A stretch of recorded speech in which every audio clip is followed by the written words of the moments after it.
Hey, Hey. hiya, hoya, heya, we're back. Yeah, right You on. haven't gotten rid of us yet. Yeah, well, we had a couple weeks off. It's nice to have you back here. Thank you, sir. Yeah, totally. Killed a few trout. I didn't get to swim, but it was just a nice break. And my brother and his wife are both outstanding cooks, so that was a nice break from the food at the home is pretty good. It's just that as an amateur chef and a herbalist, I'm used to gobs of fresh herbs when I Right. cook, and they'll say something's going to be in a dill sauce, and it's kind of, it tastes like somebody had a pot this big and kind of took a pinch of dried dill, which doesn't taste like anything, and kind of and blew it over the whole, like they're just, the herbs are missing, Right. and garlic something or other, and like a Caesar salad there is totally disappointing. 'Cause, I mean, Yeah. it's not what it should be at all. Or Greek salad, most of their salads are. I mean, amongst your students, you were famous for your cooking. Like that was one thing that you would always do is, have people over to your home, cook an amazing meal, mix it in with the teaching, any topic that you're sharing about. Yeah, and there's that old saying about the way to a man's heart is through his stomach. Right.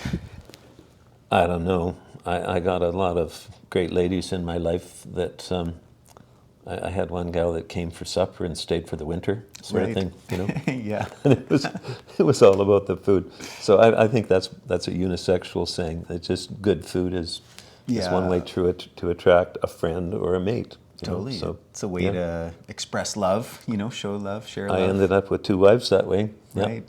Both great ladies. Yeah. Not at the same time, though. No, I think who does that? Do Mormons do that? Somebody does that. Somebody does that. That's true. Yeah. Isn't it a polygamous? Is that the Polygamous, word? Yeah. Yeah.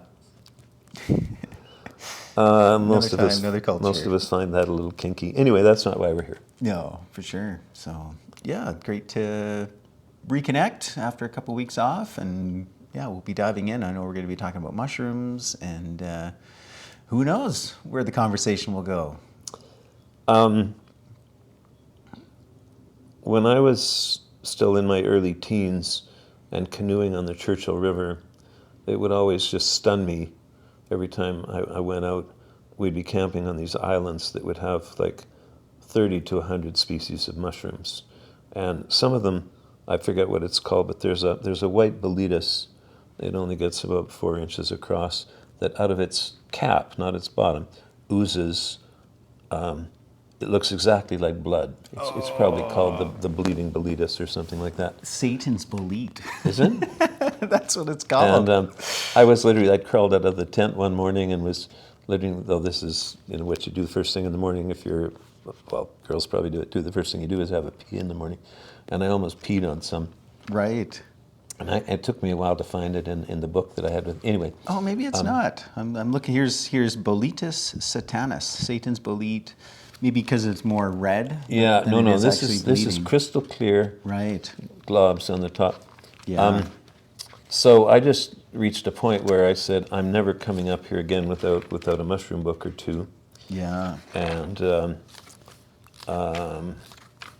one that I really, and you don't have, I should have brought it with me, but Orson K. Miller, who's deceased now, his son keeps the work on, and they've got I think I just Googled them, and they got about 5 books, and the one I'm talking about is still in print. But what I really appreciated about it was how his keys work. So when we talk about taxonomical keys, it's sort of like Here it is. like playing. The bleeding hydnellum. Oh, that's it. Yeah. Yeah. Haha, cool. Look at that one. I'd gotten the name Like it mixed up. literally looks like blood, or it's clearer than blood. Yeah, very neat. Almost like jelly, like cranberry jelly, sort of crystal. Well, a little darker than cranberry jelly, but So listen to this other names. Red juice tooth. That's what I'm- Strawberries and cream. red juice tooth. That's what I called it. Yeah, it's under conifers, especially pine and spruce. Yeah, that's where we were. Yeah. Common from Alaska to Northern California, the Rocky Mountains. Edibility, not edible. Did that surprise you? I wouldn't eat something that looked like that without Yeah. getting it in a book. Cool. But And- actually, you can make dyes from it. if you're a woodpecker. Well, no, that's a tapestry where the dye on the red of the head has been made from that mushroom. Oh, wait a minute. I should have read it That's a little bird. bit further. It says, dyers prize this and other species of the hydnellum for the blues and greens they impart to yarn, especially when an alkali dye bath is used. Cool. Fungi are so fascinating because some of them are so weird. Yeah. And there's thousands of species. There's far more fungi in North America than there are green plants by a long shot. Yeah. And it was interesting that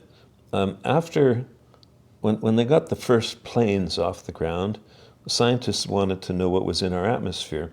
But those first biplanes only got up so high, and I don't know if they just filled jars with air or how they did it, but then they would take it back to their laboratories. And as planecraft kept getting improved, we could get higher and higher in the sky.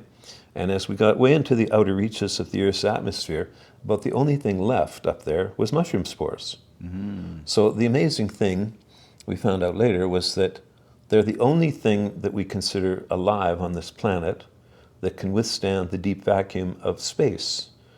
So a mushroom, when it opens in your backyard, so just we usually refer to that as a fruiting body, you never have to feel guilty about picking a mushroom, because the mushroom is actually just what we call a fruiting body of this massive thing called a mycelium that could be as big as, it surprised me that this made mainstream news, but I was shaving one morning and it was in the mainstream news that a group of mycologists down around Lethbridge had found a mycelium that was 32 kilometers across. Wow. So you get this massive plant system in the ground or rotting trees or whatever, and Malcolm used the word saprophyte on one of the last shows. Yeah. And so we have things that are parasites that will ultimately kill the tree over time, and saprophytes are things that just help break down stuff that's already dead.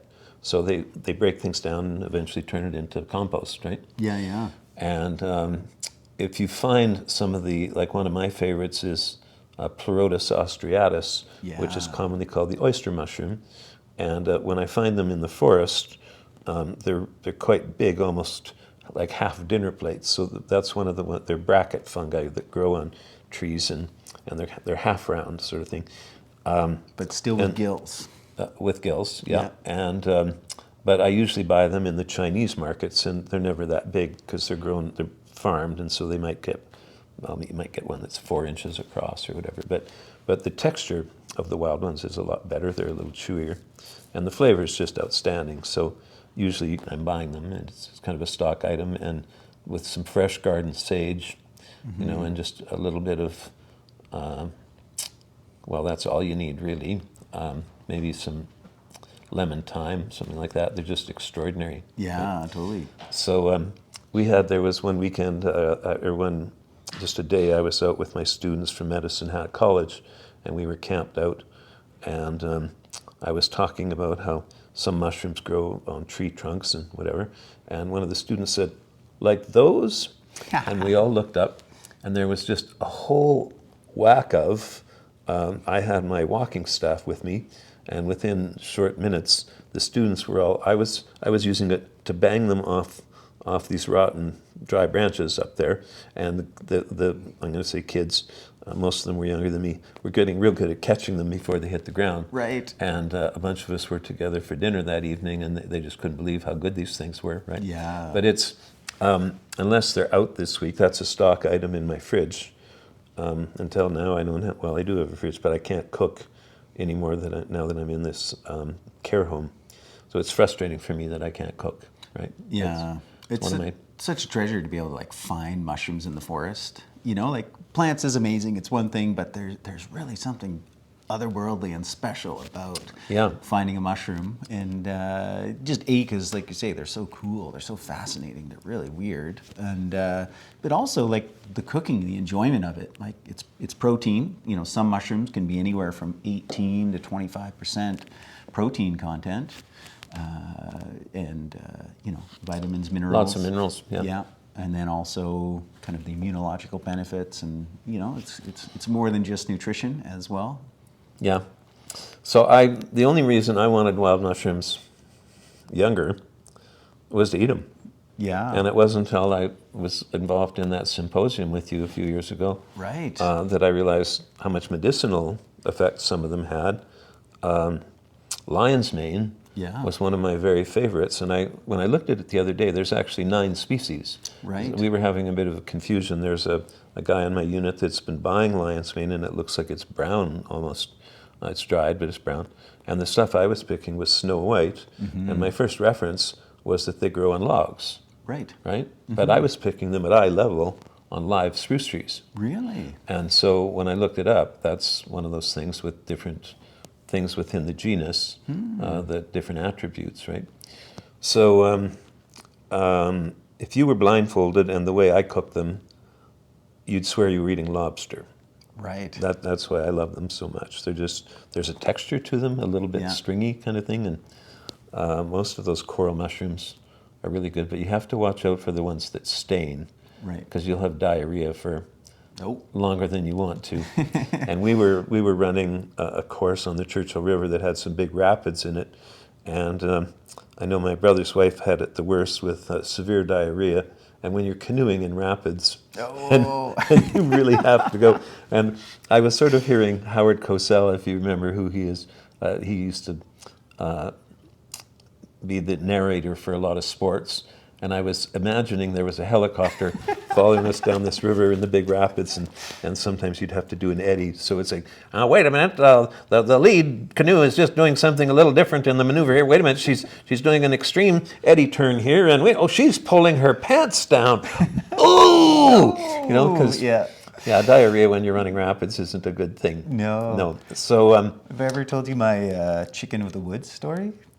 no. No. Okay, so we were in the Olympic Peninsula in Washington, and oh my gosh, it was just that time. It's a rainforest, but again, just that time of year. But there were so many amazing mushrooms, things I hadn't found yet in Alberta. Found this big, giant, beautiful cauliflower mushroom, and it's called such because it kind of looks like cauliflower. It doesn't taste anything like cauliflower, which I think some would appreciate. But the real find of the day was chicken of the woods. Yeah, those go here. Yeah, they do. But I just hadn't found it in Alberta yet. This was quite a number of years ago, and just all the way up and down a trunk. I mean, you can find like amazing flushes. And so I, took a bunch, and we were on, I don't know, a couple-week camping trip, and it was getting kind of later in the evening, so we found our campsite. The girls were setting up, sun is going down. I'm like, all right, I'm gonna start to cook up these mushrooms. And I get out the little gas stove, and by this time, like, the sun is totally down now. So I'm like now cooking with my headlamp on this little kind of, propane burner, and I'm stirring them up, and I'm like, like by the light of the headlamp, like it's really hard to tell. Like, are these things done? Like with mushrooms, you really want to make sure you cook them well all the way through. And so I was like tasting them, and I'm like, no, they're still a little kind of like, firm in there, like not quite cooked. Eventually, maybe 25 minutes later, they finally cooked. Girls were done setting up the tent, and we had this amazing feast. So chicken of the woods is the common name because it has the texture like cooked chicken, little bit of flavor depending on how you season it, and enjoyed a great meal. And then the next morning, oh my gosh, unbelievable gastrointestinal distress coming out of every orifice. You just ate too much. Well, it was the fact, I feel, because the girls were fine. It was the fact that I was testing them while they were cooking, that they weren't properly cooked all the way through. Well, some mushrooms are edible raw, but most authors will say all fungi should be well cooked. Yeah. Because, you see people using them in salads, right? The ones you buy at Safeway. Yeah. Which are hybridized agaric. So they come from, they were hybridized from the ones Italians call portabella. Mm-hmm. And those are, or pink bottoms. Right. And that, that'll be a good lead into spores, because when they're fresh or live, or if you get them fresh in the store, they're the top, what would we call them, sort of a light brown taupey color. Mm-hmm. And then when you turn them over, the gills are pink. That's right. But they have brown spores. Mm-hmm. So if they're not as fresh as you want them to be, if they've been in the fridge for a while or whatever, when you turn them over, they're now chocolate brown, because the spores are dark brown. Yeah. But they're called pink bottoms because when you pick them, they got pink bottoms. And those are popping right now, actually. Yeah, Yeah. yeah, midsummer. Yeah. And in lawns. I mean, I've Totally. picked them in front of condos, even out on boulevards or in city parks. Um, I guess we should be a little careful about places if we know they've been spraying for dandelions. Yeah. But boulevards are seldom sprayed, but sometimes the big parks are still, I think. Yeah. But that's a lead-in for. I've so often had somebody send me a picture on their cell phone and say, Blaine, can we eat these? And they've kind of kneeled down a bit to get a fairly close-up shot of some mushrooms. And the number of species that have caps about this round that are sort of beige colored is probably over 200. Right. So we have to look a little closer than that. So Yeah. there's kind of a 1, 2, 3 rule with taking pictures of fungi, is do that.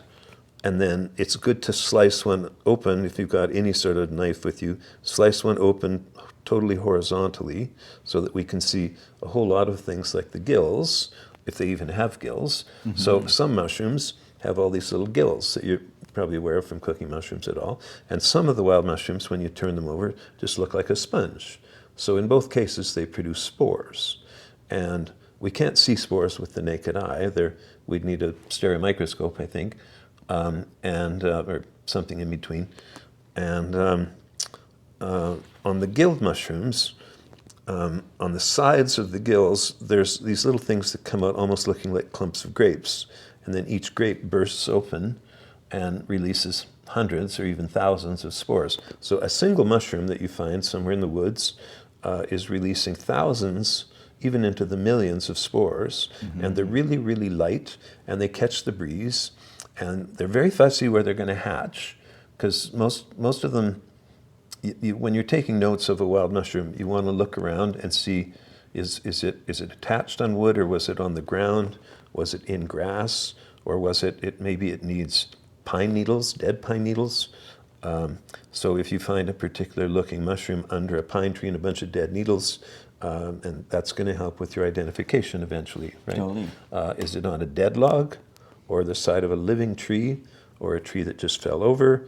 So you want to take that in your notes. But we need to slice one open, and it wouldn't hurt if you took another cap and just left it upside down, and took a knife and just sliced the gills and see if anything happens. If you rub your finger over it and wait a few minutes, does it stain or not? Yeah.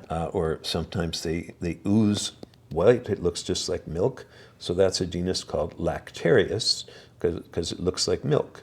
So these are all secondary characteristics. But the ones that look like sponge bottoms still produce spores. And in both cases, we want the color of the spores. So there's the overall look. And although there's some mushrooms, like there's one of the Caprinus that looks like Farrah Fawcett's hairdo kind of thing. They grow just about anywhere. Often you might see them out the car window growing right on the gravel beside a road. Yeah. And you got to be careful when you pick those, because they do something. This is a word that I have never heard used in any other use in the English language. It's a very beautiful word, autodeliquescence. Autodeliquescence. That means they digest themselves if they're banged around. So if you're out on a hike and you know those are good to eat, and you throw a bunch of them in a bag and you throw it in your pack and it bounces around, when you get to your camp, you have a bag full of black juice. Yeah. It looks a lot like soya sauce because they digested themselves. Isn't that pretty? Autodeliquescence. What a thing. Love that anyway, word. Yeah. there's certain mushrooms that are indistinguishable. And what bugs me a lot is when certain mushroom books just they're not arranged properly at all. There's a bunch of pictures and you go from those to those to those, and there's no arrangement to it. So at the very least, we should have all of the sponge bottom ones together, and then all of the gilled ones together. And that's where we start. And then we look at things like on a mushroom, the stem is called the stipe. So you learn a whole bunch of new adjectives when you study. It's called mycology, the study of mushrooms. And are the gills far apart or close together? How are they attached to the stem? So in some cases, the gills are attached to the stem. On some cases, they're free. They can blow in the breeze a little bit. In some cases, they almost attach to the stem and then have a little notch there. Yeah. You have to look at all of those characteristics. Again, back to staining. After handling them a little bit, you start getting, most common would be brown on some of them, but you often get ones that stain purple. Yeah, or right? Blue, or Well, yeah, yellow. bluey purple, yeah. And so that one, you were calling it a birch, a birch something, or an aspen, no, an aspen. Aspen bolete. Yeah, and I Yeah. think we were talking about the same one. These things get about this big, almost as big as pumpernickel bread. Yeah. And they do stain. So a general rule for boletus, as far as I'm concerned, if you don't have any guides with you and you have a boletus that's a sponge bottom that stains, I'd leave it alone. Right. If you don't have any books. Right. But Lexinum is one of the few that always stains, but it's okay. And it also has these little black tufts, Or scabers, they call them. scabers, yeah, Yeah. on the stem or on the stipe. And so it's got scabers and does stain.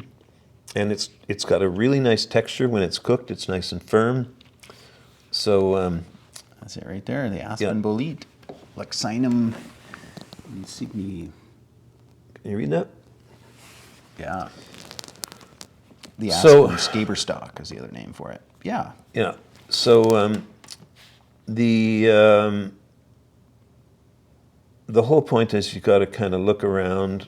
Who are the neighbors? Where does it grow? What does it grow on? That's a big part of it.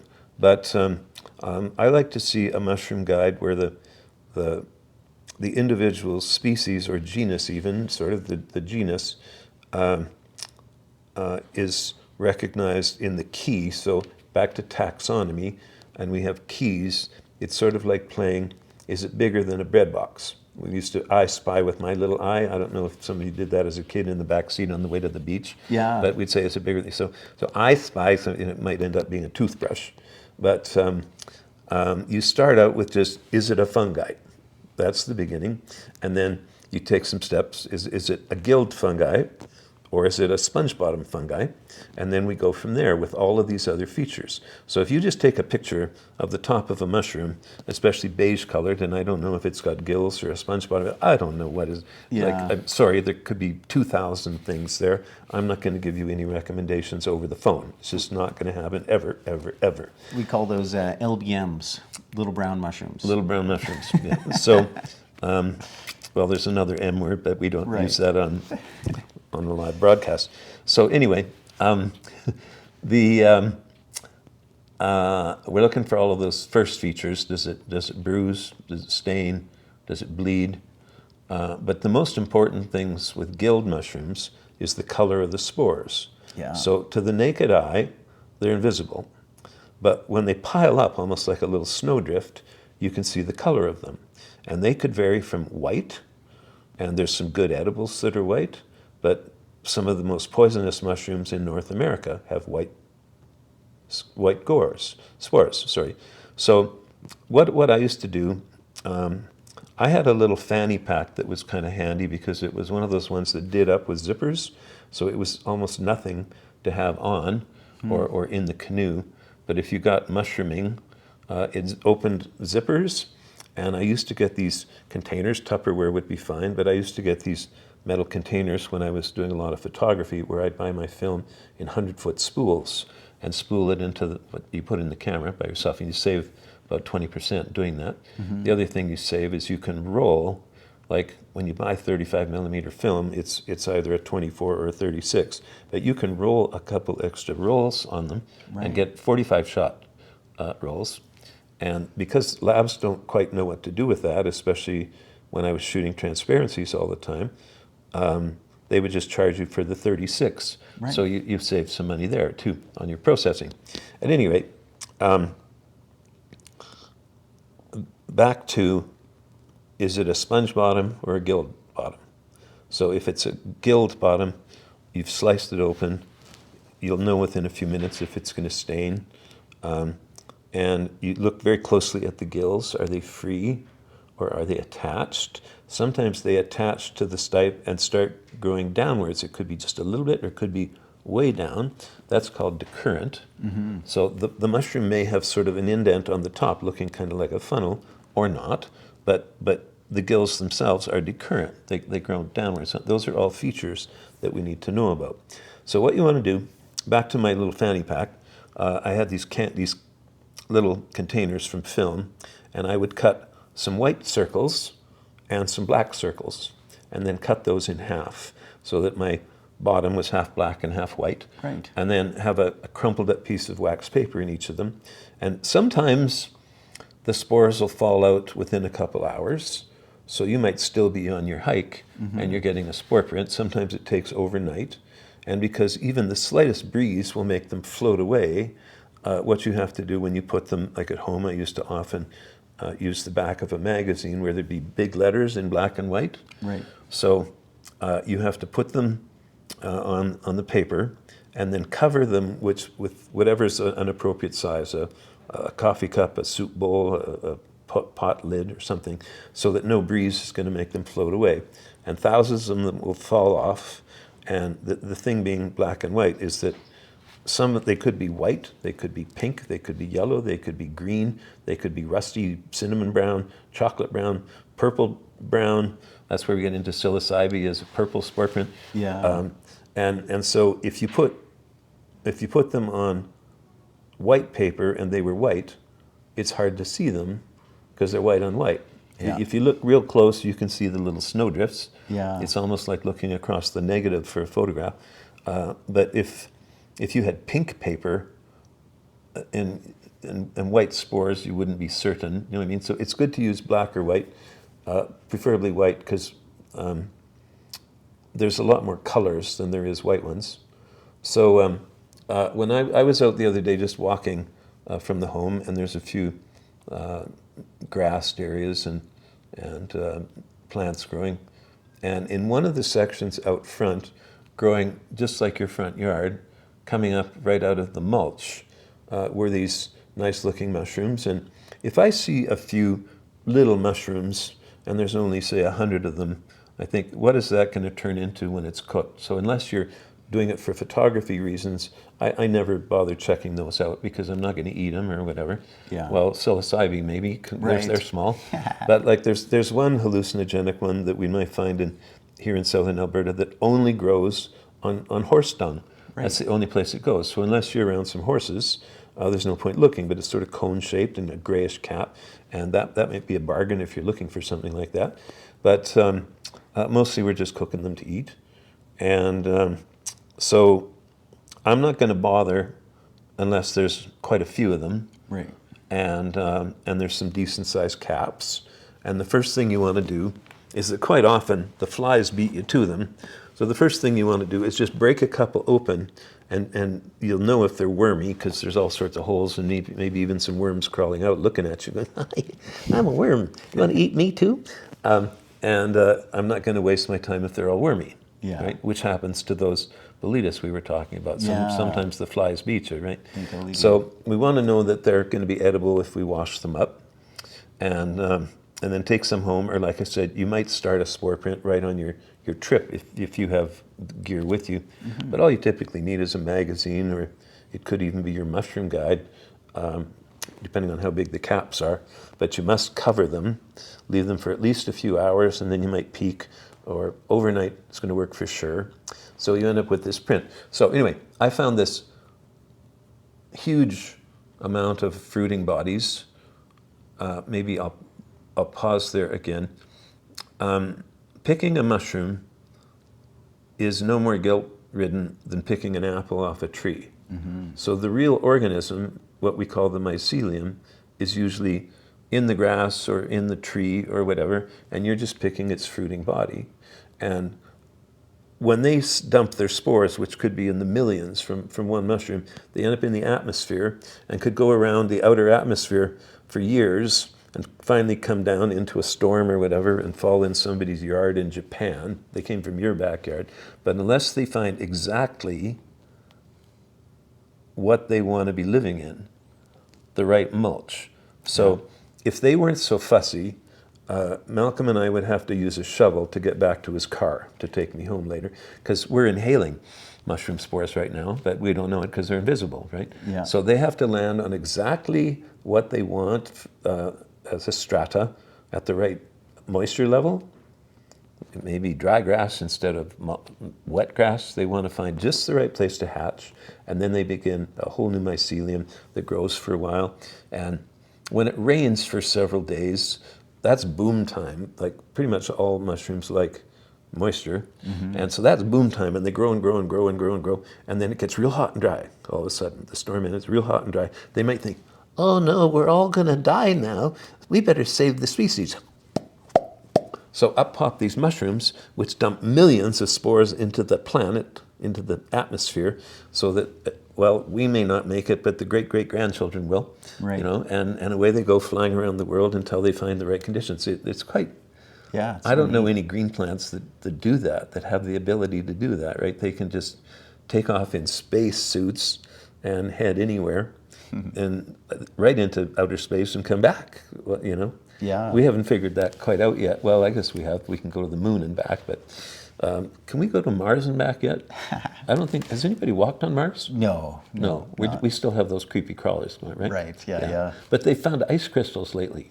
Wow. In some of the hilly sides, they Right. found ice crystals, which suggests that there was water there once. Yeah. And some of the surface looks like it could have had lakes and waters. And Yeah. some of the planetary type people are convinced that Mars used to be more blue than Earth. Right. It might have been almost entirely water with a few volcanoes coming out of the water. Right. That's one of the latest here. Anyway, we're here to talk about plants. Though I do know another species that can survive space. It's Bacillus subtilis. And a bacteria. yeah, Okay. it's a bacteria. This is the stuff that creates natto, typically fermented soybeans. That's got your highest source of vitamin K2, really high in nattokinase, the enzyme, really good for the cardiovascular system. Yeah, they've actually taken that to space. They found it on the outside of spacecrafts, that kind of thing. So, Oh, yeah. okay. But mushrooms are kind of the most famous, notable. There's even that theory that, really what created Earth, and well, not Earth, but the life forms and biodiversity, Right. what grew the forests were the mushrooms that came here. They're- Probably bacteria too then. Yeah. I mean, they're both the foundation of life in that regard. Because we need bacteria to compost, Yeah. Right. Everything, right? and that would bring us soil, and away we go. Yeah. Anyway, I think we're getting off track, which of course neither of us ever do. And another interesting one about that kind of reproductive cycle, a lot of people might have heard about burn morels, right? So morels, the first year after a forest fire, Yep. just come up in absolute profusion. And it's similar to what you're talking about in terms of the rain. You're like, oh, shoot, like the forest just got burnt, right? Like we better go find another home. So they put up all their fruiting bodies and then spore. So one of the most amazing and delightful things I've ever experienced was morel mushroom picking the first year after a burn. They Right. were just everywhere.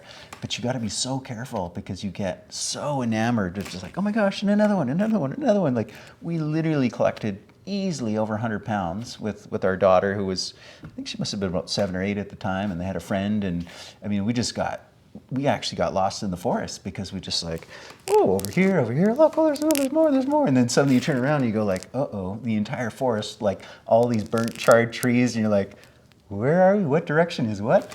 But we did okay, but it was amazing.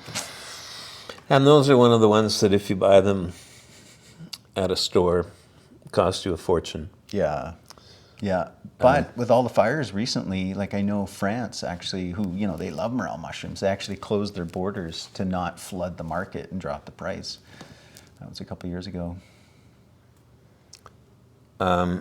Texture and flavor Yeah. are both outstanding. So good. We had, I think it was actually my first date with my second wife. We were out in the foothills having a picnic, and I left the truck we were having a tailgate party. I left the truck just to go have a pee, and I almost peed on a morel that was about this high. And I brought it back, and I said, honey, look what I found. She was like, what is it? She'd never heard of them. Right. And it was a big thing that when I finally got to meet her mother, or it might have even been over the phone, it was like, "Who are you and how did you get my daughter to eat mushrooms?" Because she always hated them growing up. Anyway, they're they're pretty easy to identify, but there is one that grows in along the west coast, especially down to California. Right. That's a false morel. So again, in a book that's just random things, morels are pretty unique. Yeah. And shaggy mane are pretty unique. Yeah. So there's a number of things. Like after doing this for about more than half of my adult life, I'm only at the level where there's about 200 species that I'll trust without a book with me. Yeah. But And that's pretty good. I'll pick anything yeah. if it's in abundance. Right. And then the first thing is to get a spore print. Right. So I broke my own rule. There were so many there, but my knee's hurting a bit, and I didn't have any bags with me. That's one thing about how many I've found dog walking. You always have some poo bags with you. Right. And when I first got chicken of the woods right here in the city, I filled a Safeway bag. No way. And we had a couple of nice suppers out of that, right? So where did I segue there? Anyway, a spore print to me for gilled mushrooms is critical, because if the spores are wrong, I'm not going to pick anymore. So I broke my own rules the other day and filled. It would probably be, some of them were pretty big caps, but picture 2 Safeway bags stuffed full of these caps, anywhere from 3 inches up to about some 7-8 inch ones. And I thought I was really on it, and some of the other, I always want to say fellow inmates, no, they're residents. Some of my fellow residents, because some of us are stuck there, they can't go out the way I can, like I'm at Malcolm's right now. So I can come and go because I've proved my worthiness, I guess. But I'm not going to turn around 3 times and get lost, sort of thing. I broke the rules and brought a whole bunch home, and I did some spore prints and got into the key. So did we hold this up already? Not yet. Not yet. Yeah. So I'm just going to bring this up. So these are pretty small ones, and there's 2 here. The one closest to my index finger. So you see that. You think that's in focus? Yeah. Get a little more light on it. Yeah. So this one got smudged a little bit. That one's, you can see there wasn't the full circle. But if you look at those sideways, even with the magnifying glass, you can see that they're little. It's almost like shoveling snow. Like there's a little pile of spores there, and although we can't see individual spores, when you get enough in a pile like that, you can tell the color. Right. So we can tell that this is sort of a rusty brown to chocolate brown. So I like mushroom books that's where you start. You have a gilled mushroom, so you go to that part of the book, and then we go to spore prints first. So they could be green, rusty brown, chocolate brown, purple brown, all these different colors. And that's where you start then looking at all the secondary features, Right. like, some mushrooms come out of the ground almost like a little egg. So there's another thing to bring up, is that when you have a whole bunch of mushrooms, you think you're going to pick some, this is a good score. You should just take just a stick or your finger, whatever you got, and kind of move a little bit of the soil away from around the base of the stipe and see if there's anything going on there. Because some mushrooms are going to start coming out of the ground almost like an egg, just looks like a chicken egg. And as they come out, they rupture. And as they rupture, the ring where it's broken is going to stay on the stipe, and as they get taller, they'll have a little ring around the stem. So that's called an annulus, and that's another secondary feature. So if we have something like a white mushroom with an annulus, it could be an amanita. And although there's one called Amanita caesarea, which is one of the best mushrooms anywhere, flavor-wise, the deadly amanita, like there's one that's called the destroying angel. And can you see the ring there? Yeah, so they call that like the vulva, that kind of The vulva, yeah. egg base. And then I'll go to another page and we can definitely see the ring. There's the death cap. Maybe the next one, destroying angel. Yeah, those are friendly names, hey? Death cap, destroying angel. It's kind of like What am I thinking about here? Graminius.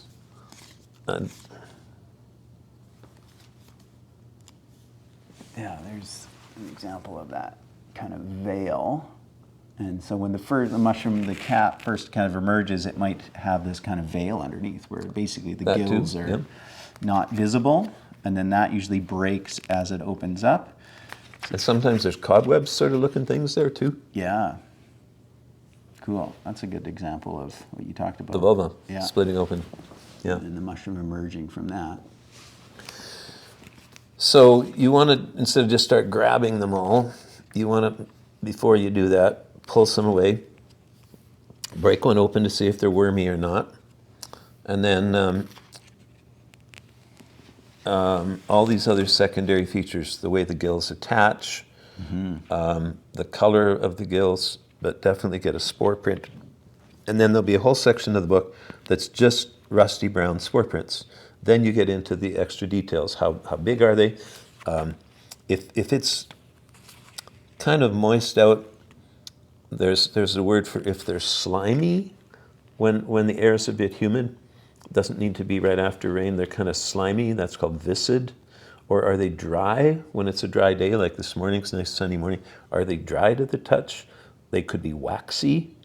Like it almost feels like, you got wax on your fingers from handling them. So those are all secondary or tritary features. But I picked a whole bunch of these things, and before I went and cleaned them, I did a spore print, and I got into a genus called Paxillus, and a couple Paxillus. We always like to say things like it's easy to find a silly young mushroom picker, and it's easy if you talk around a bit to find a wise old mushroom picker, but you never find a silly old mushroom picker because he died, right? So, Yeah, famous last words. I think it's. yeah. So if you're not 100% certain about a fungi, I wouldn't be eating it. No, totally. There's too many. There's only a few species in all of Canada that are actually lethal. Some of them grow right here. And I had one little book, I don't know who wrote it, but it said there were no lethal mushrooms in Alberta. And I have photographed. Wrong. I have photographed two species, both amanitas, right in the city limits of Calgary. Yeah. So I wanted to go to Edmonton and slap that guy a few times. But there's a lot of mushrooms that would make you wish you were dead for a couple of days because you have so much intestinal pain, so many cramps, or all the way to diarrhea, and or nausea, or both, all of the above. So you want to be really careful. And even then, if you think you're sure, it's still good to just eat a few for the first. You can Right. get them all cooked and then throw them in the fridge or something. But keep the portions small because we're all different as human beings. And something might give Malcolm diarrhea, but I'm fine. But don't be eating like a huge amount of them. That happened to me once on a canoe trip where all we had for supper was walleye fillets and mushrooms. So we ate a lot of both. Yeah. Really are my favorite fish and some of my favorite mushrooms. But when all you have is fish and mushrooms, that might do it, even though they're not technically poisonous. Yeah. It's just something new in your diet, and that can cause intestinal distress. So there's so many that I like just on toast or with rice or simple dishes like that, and Yeah. hopefully some cooked greens, whatever. Yeah, and, But, and even just the process of going out, seeing them, noticing, starting to pay attention, it's a great entertainment, Yeah. like a hobby in that regard. And then, like you said, okay, more than half your adult life, you're up to 200 species you feel pretty good about. That's amazing. If I tell people, even if you know 5, okay, you come across 200, but you can only identify 5. Amazing, right? That's a gem. And bring those ones home in that Yeah. regard. Yeah. So you Better to be careful. yeah, slowly build one species at a time. And what was the name of that book by the author that you liked? The guy's name is Orson K. Miller, Right. spelt in the usual ways. And he's passed now, but his son has taken over. And I think it's just called Identified. If you just Google his name, Google Orson K. Miller, and you'll get to their own site, which probably shows about 10 books, and then you can go to Amazon or wherever you buy books Yeah. And there'll be a whole section on just Google mushroom books, and his book will be there too. I think it's called Mushrooms of North America. Okay, cool. And, yeah, Mushrooms of North America. I should have brought it with me. You can get more specific. Here's, I'm not recommending these specifically, but just to show you mushrooms of the Edmonton area. This is done with kind of drawings, maybe not the best. You can get specific areas like mushrooms of the Pacific Northwest or mushrooms of Western Canada. Some of them are going to be photos, some of them are going to be botanical drawings. One of my favorites, to be honest, is David Aurora, the All That the Rain Promises and More. He talked about the rain phenomenon, and he actually has, just exactly like you were talking about. So here's a key, right? Is it this? Is it that? Yep. So if the mushroom has gills, radiating blades on the underside of the cap, go here, and then you ask the next question. If it doesn't, see the inside back cover.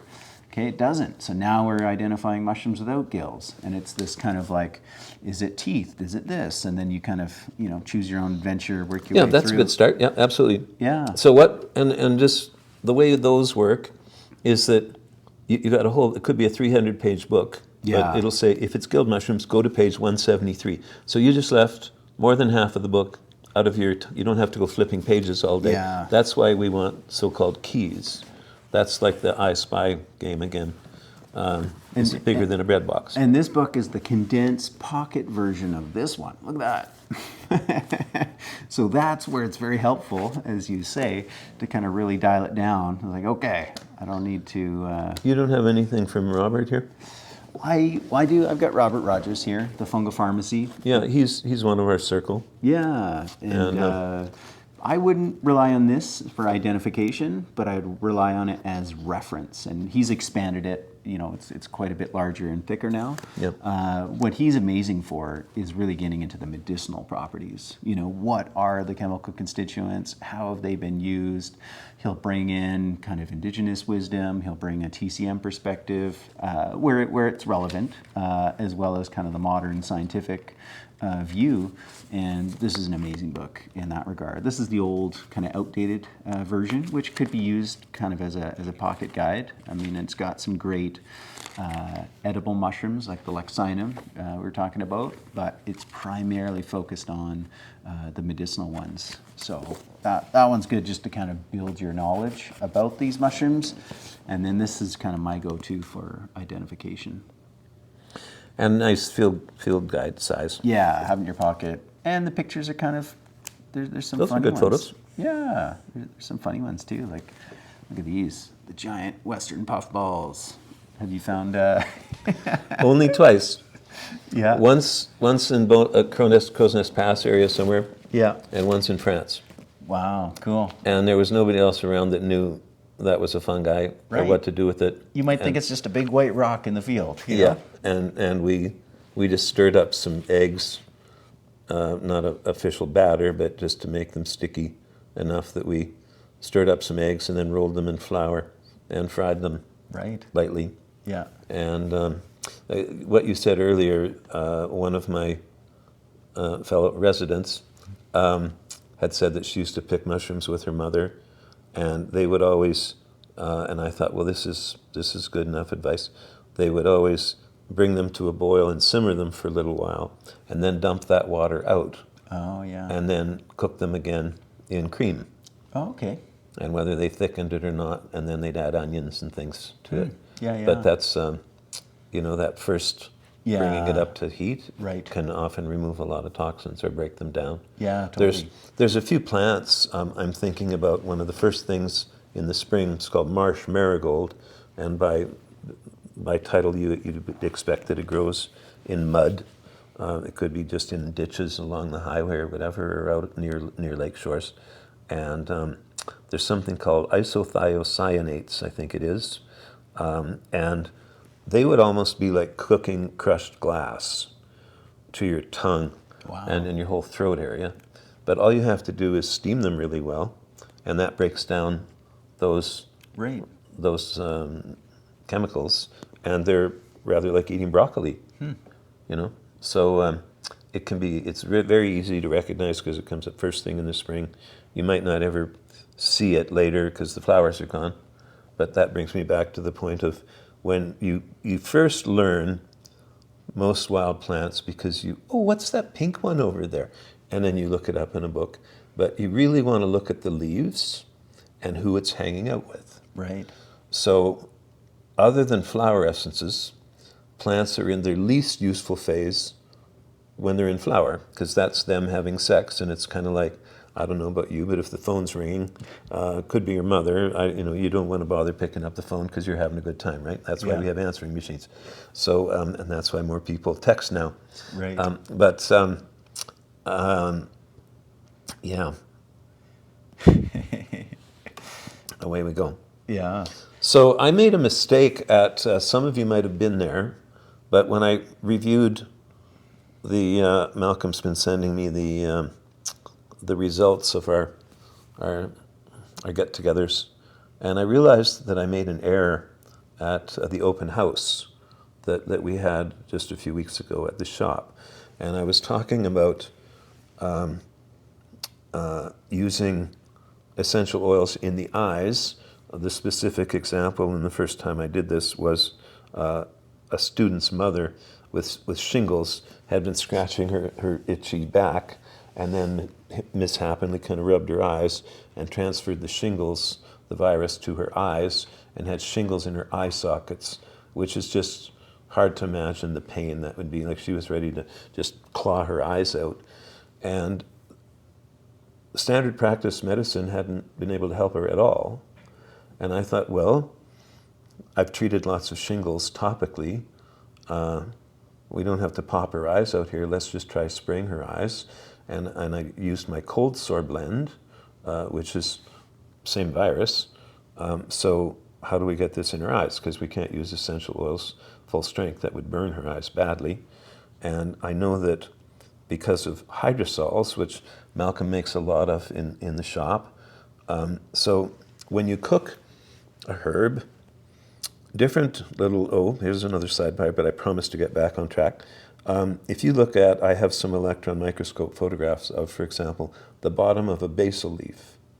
So on the bottom of a basil leaf, there's little balls. And that's where the essential oils are. So if you crush a leaf, you can smell it and go, oh yeah, I want that in my pesto tonight. Excuse me. But you were really smelling that there.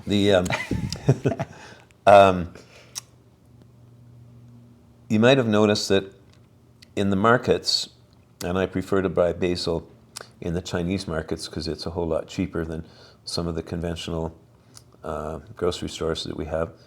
And you'll see sometimes that it's just in a styrofoam flat with cellophane or saran wrap on it, kind of thing. And if you just throw that in your shopping cart,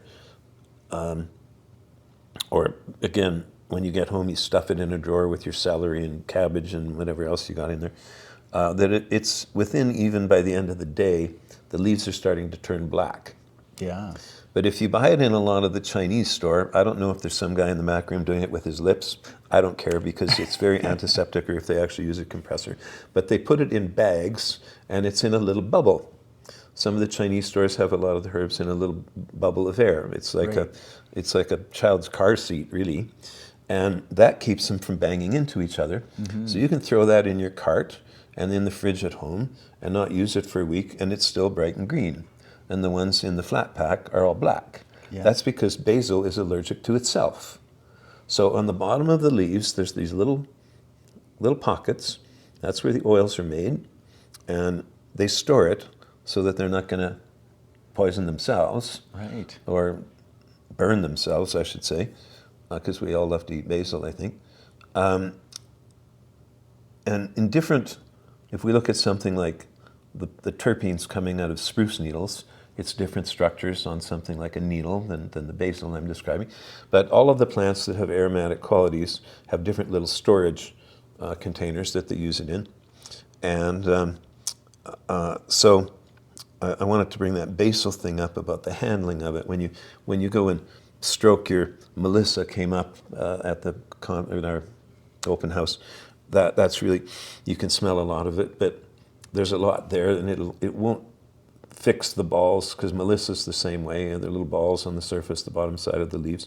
But it'll grow lots of new ones. You haven't broken any branches off or anything like that, just a little. So when you steam distill the plant, all those little containers explode, and there's lots of chemicals there, including essential oils, that are small enough so they're light enough to fly with. We can fly with the steam. Yeehaw! Let's blow this popcorn stand. And when they get over through the cooling coils, whatever the condenser is that you use, Yeah. it's all mixed together. But in short order, as it's cooling, the essential oils rise to the surface. Just like if you cooked a chicken, you end up with a bunch of the oil has risen to the top of your soup or stew or whatever. And if you don't want it there, you can skim it off. So essentially, that's what we're doing when we capture essential oils. Is they're cooked under high pressure, and there's some sesquiterpenes that aren't in the plant. Oddly enough, a monoterpene, which I described at the open house, joins hands with another isoprene unit and forms a sesquiterpene, which has 15 carbons. But they weren't in the plant. They're only created when you cook them. Really? Right? And things like if you smell parsley essential oil, it doesn't smell like parsley. It smells like parsley soup, because it is. We cook them. Right.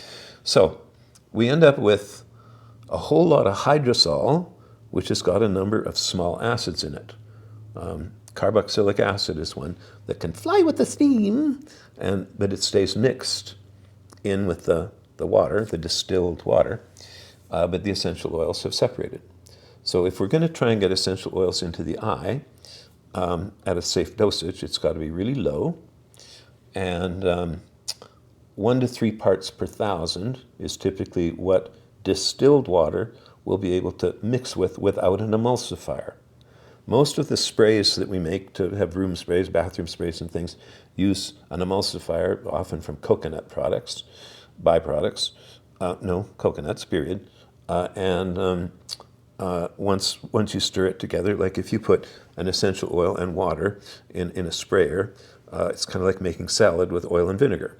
If you shake it all up, you got salad dressing, but if you put an emulsifier, like an egg yolk in there, you can shake it up and it goes creamy, and you can leave it in the fridge and take it out 3 days later and it's still creamy, right? But oil and vinegar separate, right?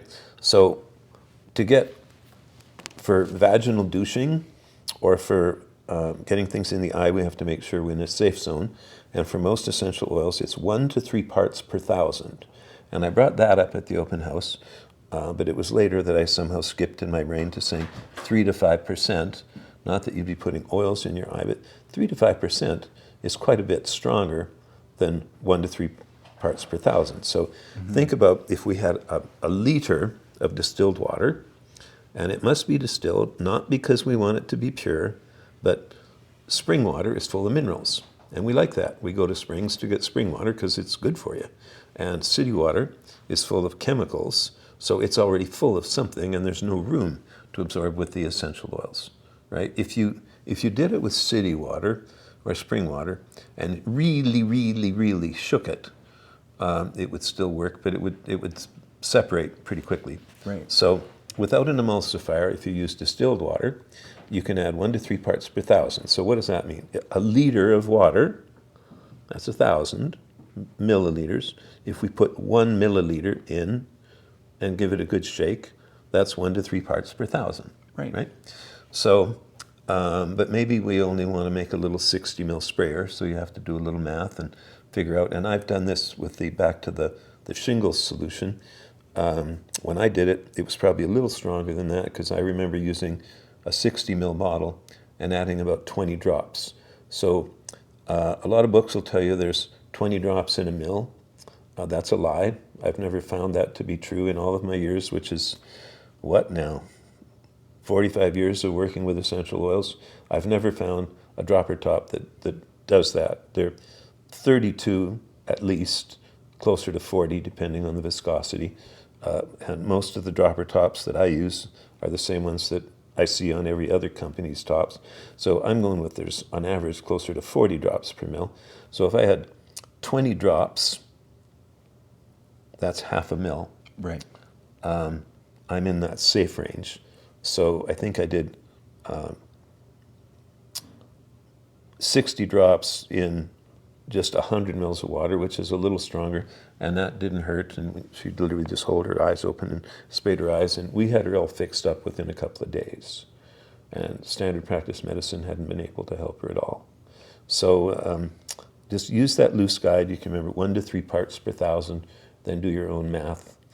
And whether you're going to be douching for something like a vaginal infection, you're going to use tea tree and douche it. You want to be somewhere in that range, and there shouldn't be any irritation. And if there is, whether you have, remember that essential oils are lipolytic, which means they love, love, love fats, and they're hydrophobic, which means they're really afraid of water. So that's why we have to be careful about if you're running a bath and you're going to pour some pure essential oils in there, they're going to be floating on the top of the water. And when you come along, they go, oh, some skin, great, because they can stick to your skin and actually get into your skin. So when you get in naked into a bathtub, you are universally distributing oils into a lot of places that are folded, bent, secretive, and I'm speaking mostly about your sexual parts, armpits, and your butt. And I actually think this is how jumping jacks were invented. Was somebody had put too many essential oils in their bathtub, and they jumped out, and their arms were burning, so their arms went up in the air, but then their butt cheeks were tight together, and their butt was burning, so they had to reach down and pull their butt cheeks apart, but then their arms were burning again, so they had to reach their arms up again, and then had to reach down to pull their butt parts up. And depending on your sex, you got to pull things apart in that area. So we're kind of up, down, good cardiovascular, and yeah, I think that's what happened there. Right. Yeah. And it might have been a soldier, I don't know, but jumping jacks, yeah. I swear it was the bath. So you want to make sure that you're emulsifying, like there's limits on how much are in the bath salts that you might buy, pre-flavored, so to speak, or if you're making them yourself, respect those dosage ranges. So if I've got a sore back, what I'm going to do, whether I'm going in the shower or especially a bathtub, is I'm going to use, even though I'm just flexible enough to reach all parts of my back if I have a sunburn, but if I'm going to put my back sore, there's nothing wrong with the rest of me. I'm going to put a few drops of essential oil on the top of my hand and reach around and rub that into my back, rub it in really well, and then when I get in the water, the oils are going to only absorb deeper into my back and leave my testicles and armpits out of this picture. You see what I'm saying? Yeah, yeah. So kind of be careful with using oils in water that way. But I'm not sure how I shifted into that. At any rate. But we were originally talking about, the eye and that kind of thing, and then we got into a theoretical conversation around, hydrosols are and oils great for the skin because of the acid mantle. Right. But you had mentioned. So hydrosols, all of them have hydroxylic and a few other acids in them. And we want to have, it's called the acid mantle. On the outside of your body, we're acidic to protect ourselves from bacteria. So ironically, if you have just washed your hands really well and cut yourself, that's a bigger problem than if you hadn't had a bath for 2 days. Because sweat is coming out of your body, and sebum is coming out of the oil glands, and they mix together to form the acid mantle, it's called. Mm-hmm. And when you cut that open, it's sort of like opening a zipper, and you're letting evil into your body. Right. And inside the body, I think... Depending on the location, but it's generally alkaline. I was thinking about 7... What is it? 7 point... I forget. But when we strip that away, now what did you say? I think we're mostly acidic. Well, acidic to neutral. Right. Right? Yeah. Yeah. So your blood is alkaline, and I was thinking about your digestive system alternates, but that's still outside your body, isn't it? Right? Your mouth, your stomach, your small intestines, large intestines, still actually technically outside of your body. Because it's a hole. We're a donut, right? In that sense. 28-foot long tube with lips at both ends. Yep. That alternates alkaline acid. So when things become anything too alkaline, it strips away your acid mantle, which protects you from bacteria. And your body just makes it naturally, but we strip it away. Even tap water is about 8.2. Right. And that's why things like, I used to prove it at hair shows, which is embarrassing to bring up, but if you mix something like urine, well, now we're on to, we'll cover that. So diaper rash, if you mix urine with something like Tide XK or I don't care, Head and Shoulders shampoo, you've essentially made bleach. And so I was doing, well, I had other people doing the work, but we were doing highlights on models with their hair using urine and Tide XK. Right. Yeah, because it was bleach. So when little baby pees themselves and they have a coating from that very alkaline shampoo, and they pee in it, you add nitrogen, you've got bleach once again, and that's essentially what causes nappy rash. So what would be really smart to do when you get a baby out of the bathtub? How many people really rinse a baby well enough? You kind of got all this suds and things, Right. and then you take it out and blot it down with a towel, and you leave that coating there, and then the bleach comes along with urine. That's what causes nappy rash. Right. So a good idea would be, I mean, rose water would be nice but expensive, is to dilute some apple cider vinegar and either have a second tub or just spray them and move that around with your hands, and then you won't get nappy rash ever. Right. So they'll smell a bit like salad, but who cares? Yeah, we don't eat babies in this country, but yeah, so the baby... just a nice light spray, apple cider vinegar. And move it around. Yeah. But your eyes, you had mentioned, were actually alkaline. It's the only part of the external part of your body you mentioned that was, and that's why when you cry, your skin turns red. Oh. You're allergic to your own tears. Right. Right. Interesting. Yeah. So J&J said, no more tears. Assuming that the mothers of America would be unable to bathe the child correctly, they made a soap that was balanced to your eyes, right, which are alkaline, and they fall on your face and disturb the acid mantle, and that's why you get red and swell up. Or when you lay in even Calgary tap water without any bubble bath. Most bubble bath is just hideous. Calgary tap water, an old friend of mine that I used to be in a band with, I don't know if he's still there, but he was managing the Calgary water treatment plant, told me that on an average day year-round, our tap water is about 8.2, right, which is from 5.5 area, which is where your face is even lower than that. But generally, we're distilled water is 7. It's right in the middle. It's neither acidic or alkaline. And on a bottle, it might be called, they don't want to just say distilled water, it's deionized water. right. It's deionized. That sounds fancy. Yeah. So it's neither acidic nor alkaline. I just thought of one of those bar jokes that are only funny if you can tell about 10 in a row real fast. But 2 hydrogen atoms were walking out of a place for lunch, and one of them said, "Oh dear, I've lost my electron." And her friend said, "Are you serious?" "Yes, I'm positive." Anyway. Nice. That's a corny way. Are we ending now? Is that a corny way to end? Or Sure. Yeah. You ever heard about the breatharian that walked into the restaurant? How does this go? Breatharian walks into the breatharian restaurant. It says, "Oh, it has great atmosphere." I don't know. Okay. We better work on our jokes there. Yeah. Well, my favorite is 2 antennae meet in a bar, fall in love and get married. The ceremony wasn't much, but the reception was excellent. Love it. On that, badunch, Yeah. we leave you. All right. Okay. Thanks everybody for tuning in. Yeah. We'll see you again next week. All right. Bye for now.